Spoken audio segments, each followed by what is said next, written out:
It is the 14th of May, 2020, and welcome to the Water's the New Gold briefing. And I'm going to go ahead and start this with a video that I actually recorded last week, but there were technical problems with it. What I'm going to talk to you today about is the challenges of dealing with the funding of water projects. You know, that is a major focus of us in 2020 now that we've moved beyond the worst part, we think, of the coronavirus, and we're now dealing with the economic outcome of it, right? To recap a little bit, what we have here is your standard centralized water system.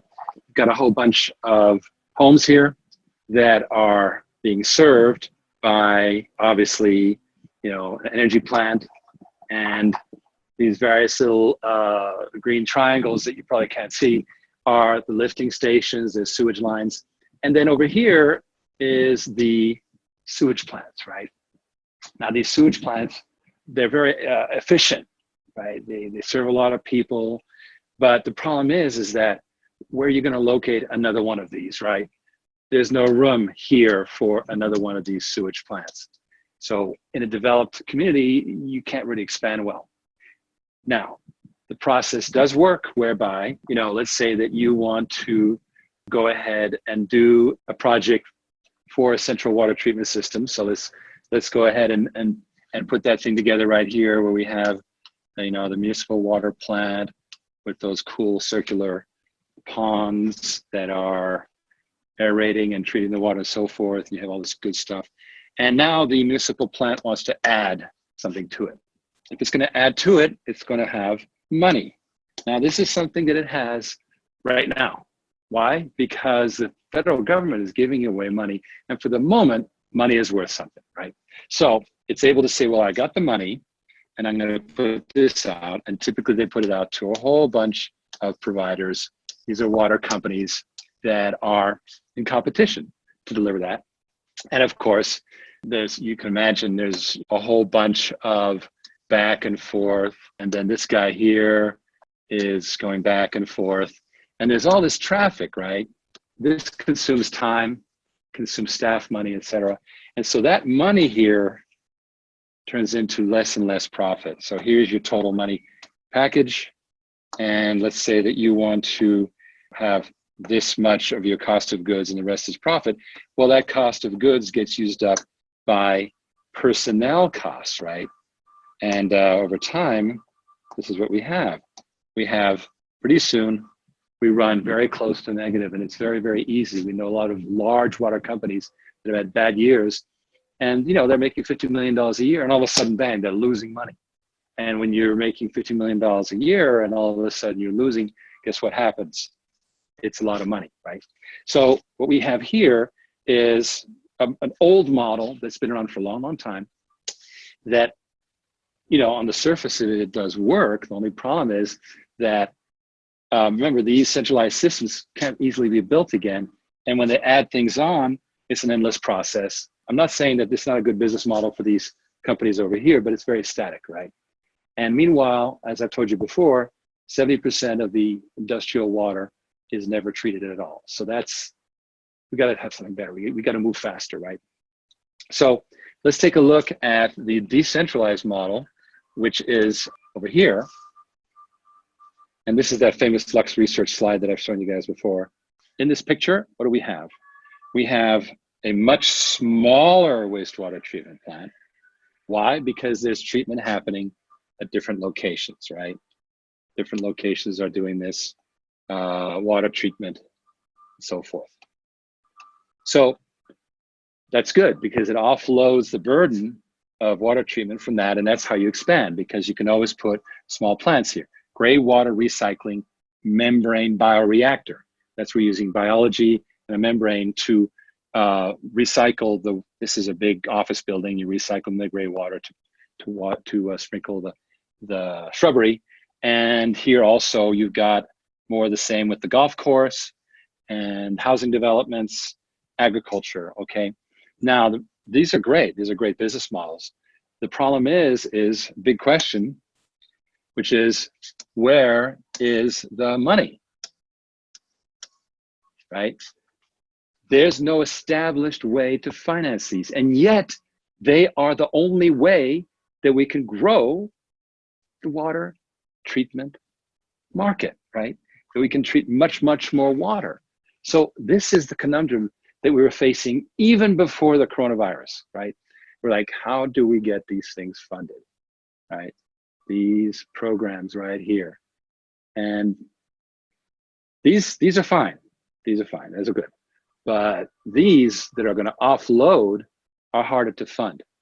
And since the virus hit, we have an economic disaster really that has resulted in that money not being available, right?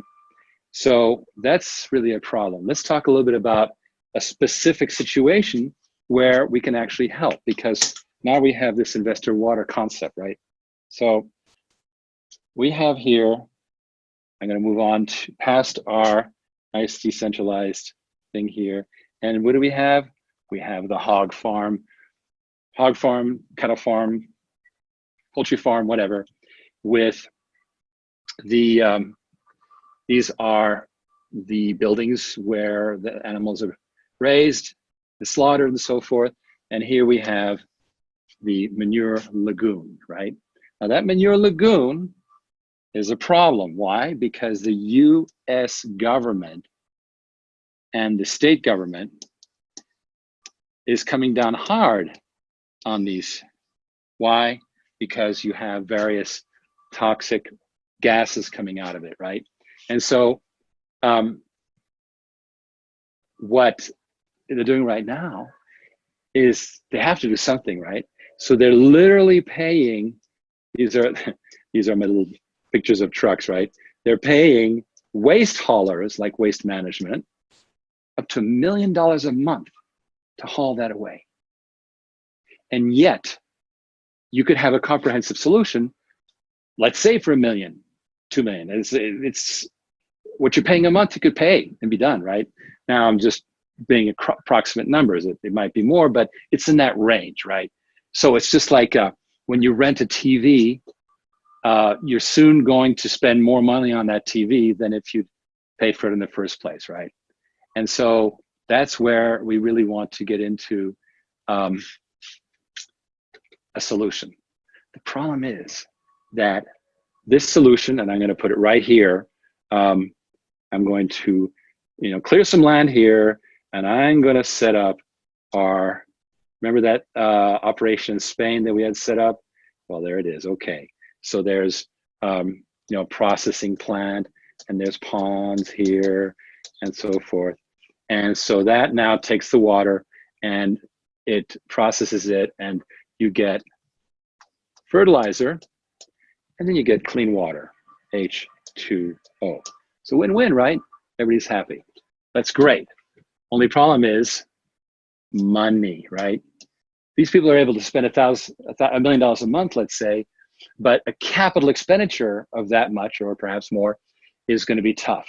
And so that is the challenge. So how do we deal with that problem, right? Because we looked at it, it's like, how do we sell this? And our partners in Europe and our partners elsewhere, and we ourselves in the United States, are dealing with a problem of way too much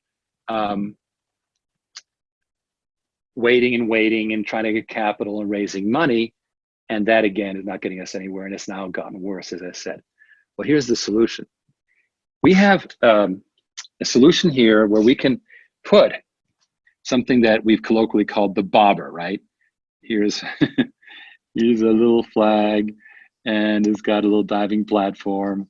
And this thing here is a biological solution that sweetens that manure pond, right? Now, it does not take care of the entire problem, but it does reduce the amount of trouble that the government's giving, and it buys time.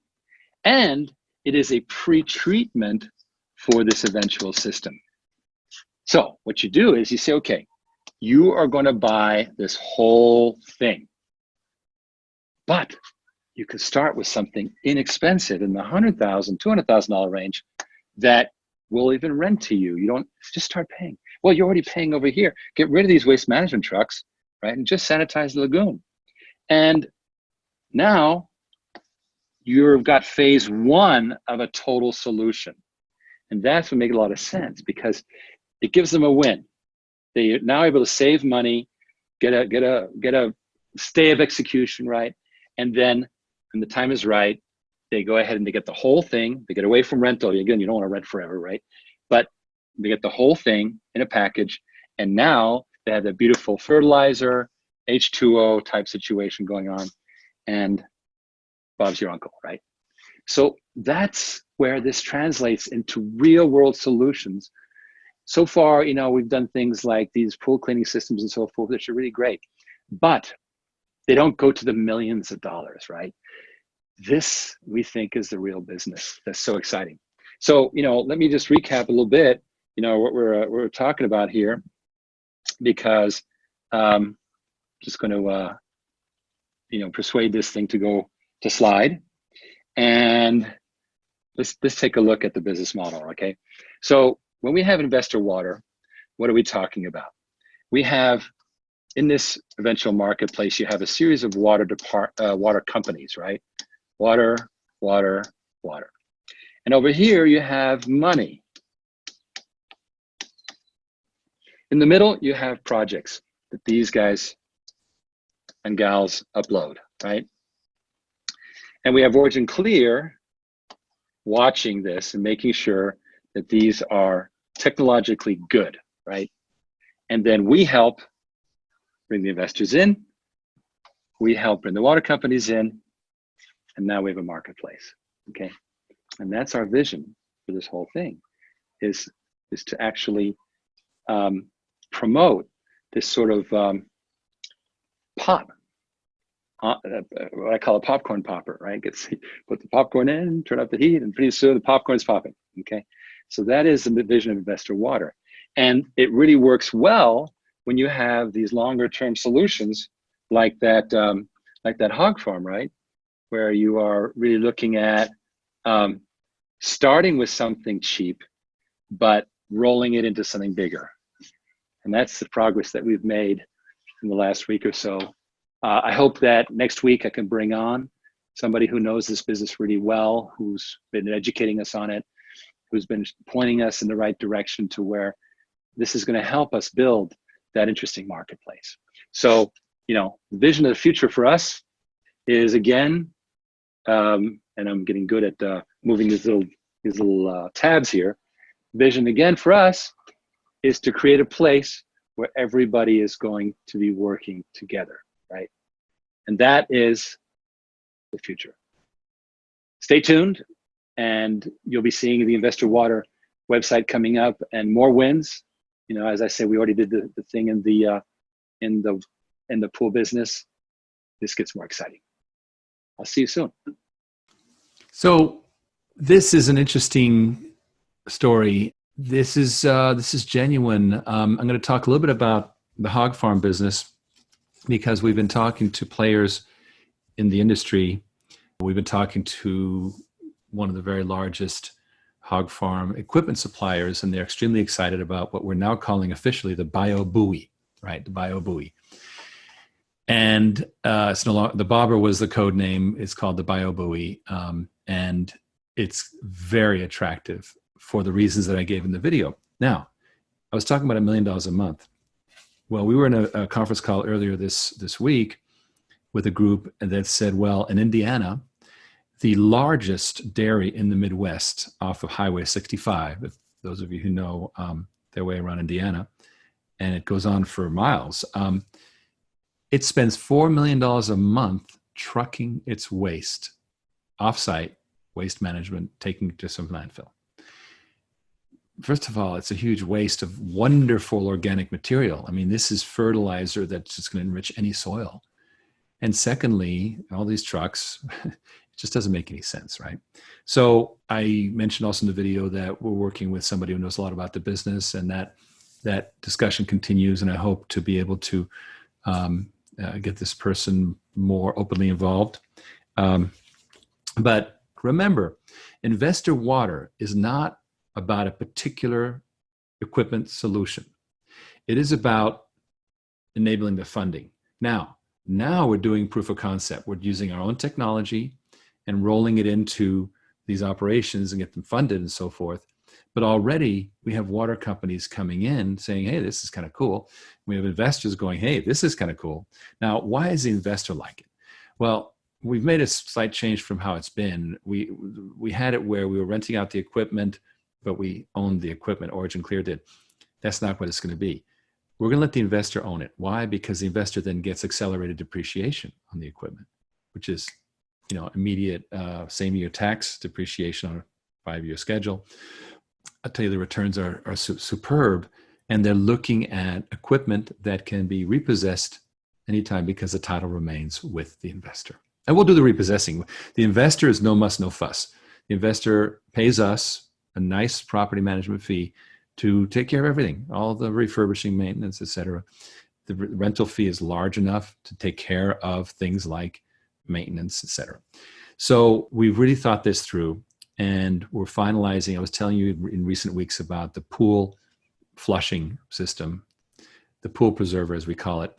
And that is really going to be a one-off, we think, because as I was saying, the dollars don't go high enough. We like the hog farm business more and more because it's got this expansion, right? And if we can prove that these short-term rentals can be the camel's nose under the tent and explode it, that's super exciting, right? That starts to become really interesting to the water industry, which at the end of the day needs to make $1 million deals. So that is very important. But meanwhile, we are wrapping up the pool deal, and soon I will be able to announce the final operator. And this person, his name is Ryan, he's already got 21 cleanings booked. I mean, he is just on fire, right? Now that's $600 to $800 per cleaning.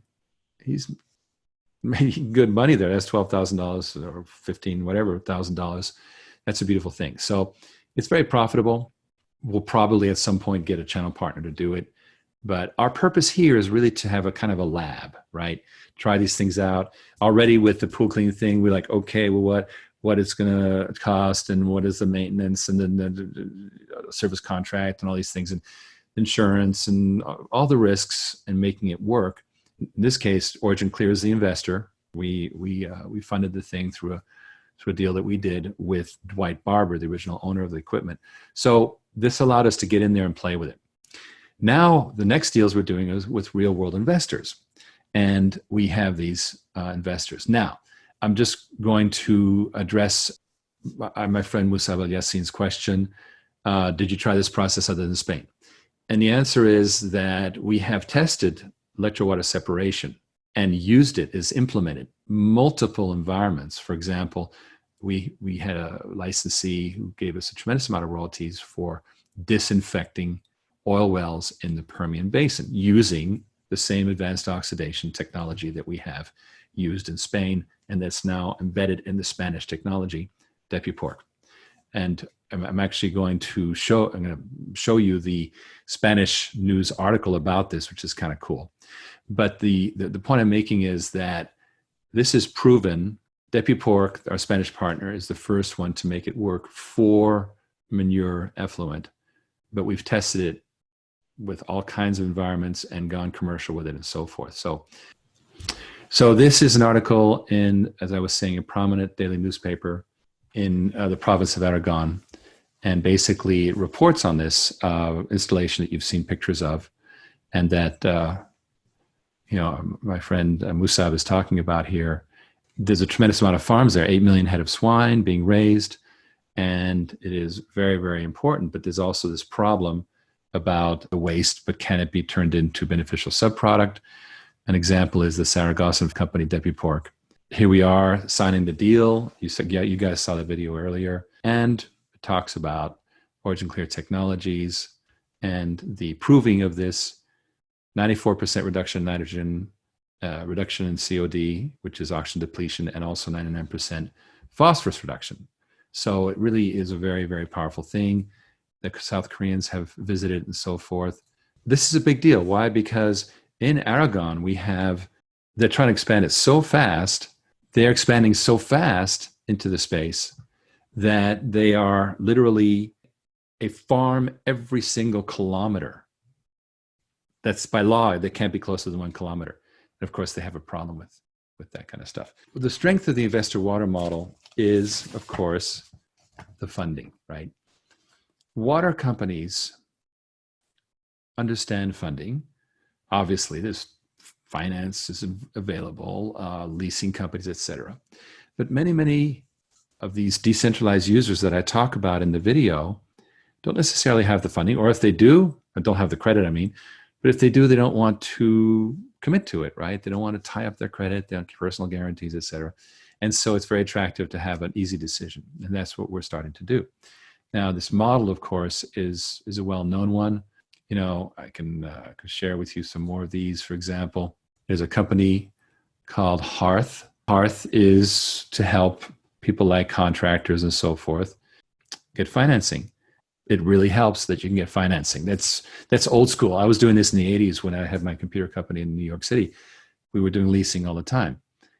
But as I say, when you start talking about $1 million or $2 million system, it becomes a heavy deal. It becomes a big deal. So with that in mind, this is what we call a 0 to 1 invention. There's two kinds of invention out there, according to Peter Thiel, who of course made a lot of money, many millions as a PayPal co-founder along with Elon Musk. And Peter Thiel talks about horizontal innovation and 0 to 1 innovation. Horizontal innovation is where you do something incrementally better. You have a laser printer and then it becomes a color laser printer. That's a 1 to n, like 1 to 5 to 10 to 20, but you got to 1. Here we're talking with Investor Water, going from 0, meaning there is no water marketplace in the world for general water equipment. You can go arrange for bonds on Wall Street, but those are for the big guys. And leasing, yeah, you can do it, but there's no marketplace for that. In fact, leasing companies would be attracted to this marketplace. Remember, we're not trying to be the only financiers. We're not trying to be the only technology providers. We're not trying to be the only water companies. Those 3 players are going to be hosted, just like Uber is hosting riders and drivers, with Uber doing the controlling of the marketplace. It's not easy. You have to control the marketplace. So that's a big deal. And also Peter talks about competitors, right? That it's a very fierce competition space. And in fact, Uber had to go ahead and sell its Chinese operation because it just couldn't compete, right? We don't have that. There is no competition for marketplaces. That's the amazing thing.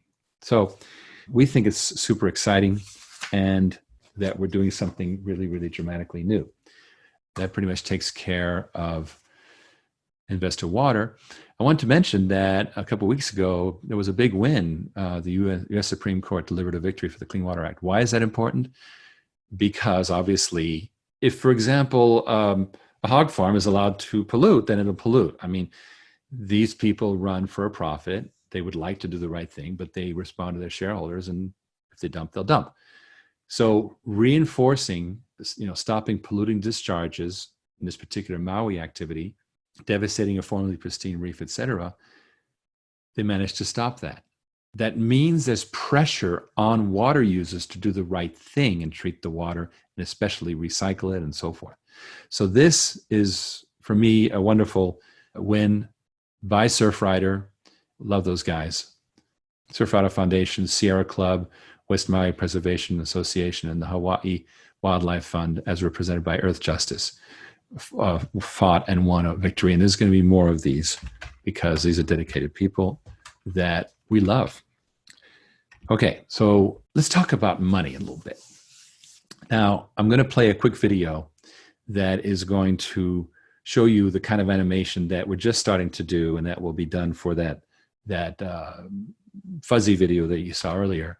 So I'm going to stop the share in order to restart it with a video look. And again, remember, this is a rough.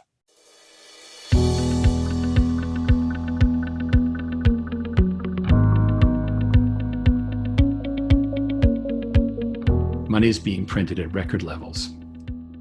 In March, as the coronavirus crisis hit, Lebanon defaulted on $1.2 billion, and it's now in hyperinflation, which means every month it loses its value by half. Of course, all the savings go away, whatever you're being paid, you can't live off of, and now there are riots. Various countries have defaulted. There's a long list, many, many more coming. Here's the question. Is it going to extend from developing countries to developed countries? So with that, I'm going to stop it because we kind of ran out of footage. But to illustrate the point that we were making there and that we're working on is that we have my friend David Klein put this up on Facebook, and I thought it was really, really good. And that is, again, my friend David Klein was showing us a graph. And this graph just took off right here. You see where 2008, this was, strangely enough, it was going along quite at a pretty heavy clip from 2000. Here's 2000. You can see that the dot-com crash of 2000 just started a debt spiral, and then that popped up. But then the problem is the Fed could not stop. Every time they tried to stop, the stock market would crash. This went on and on and on and on. And now, of course, guess what's happened? Boom, it's gone straight up and vertical. So this really makes the point that, we are moving towards a cheapening of the US dollar over time. I mean, it's just how many trillions can you throw into an economy and not destroy it? Which is why we say invest in a 10% return in a 0% marketplace. And then Keith Rutten has a really good question. With all of the large livestock facilities in America, can we not make a universal presentation for all of them to see?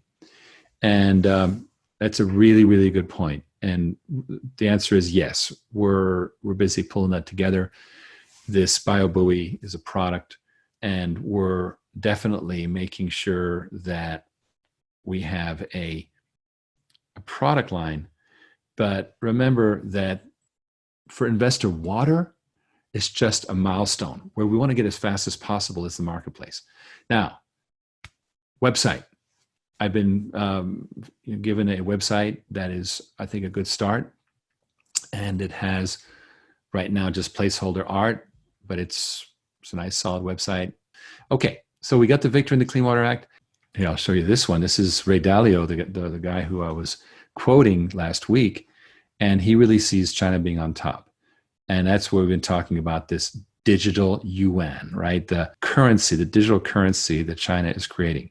He's likening the current situation to the period of 1930 to 1945. Now, why is that? Because that was a period of depression, and they were creating money like crazy. Germany literally was taken over by the Nazis because their money fell apart, and you had to carry a wheelbarrow full of money to buy a loaf of bread. And so there's a decline ahead. As Ken points out, the Weimar Republic of the 30s was a heroic effort to try and have a democracy in Germany. And of course, the Nazis, who were, by the way, they were not a majority party. They basically tricked their way into it. But nonetheless, it happened, and the rest went to it. Ray here is telling us that, and this is a very important article. Here's the point he's making: it that if there wasn't so much debt before the pandemic, would the economy have suffered lighter damage? Absolutely. Because remember, during the Great Recession we had in 2008, all of the car companies had to get bailed out, except for Ford. Ford had just done a big asset deal and cashed out all its debt, and they had no debt. They didn't have to take the money, the TARP money. Remember that TARP money? They didn't have to take that. And as a result, they emerged much stronger than the rest. So it's a big deal. So if you don't have a lot of debt, it's very, very important. So he sees a changed world order. He worries that we're going to get modern day versions of communism and fascism. That's not a topic of our conversation, but very definitely the money is important. China is on the rise for a number of reasons. We're focusing on their basically being able to force their digital currency on the world, and they happen to be the world's manufacturer. Sorry, we did it to ourselves.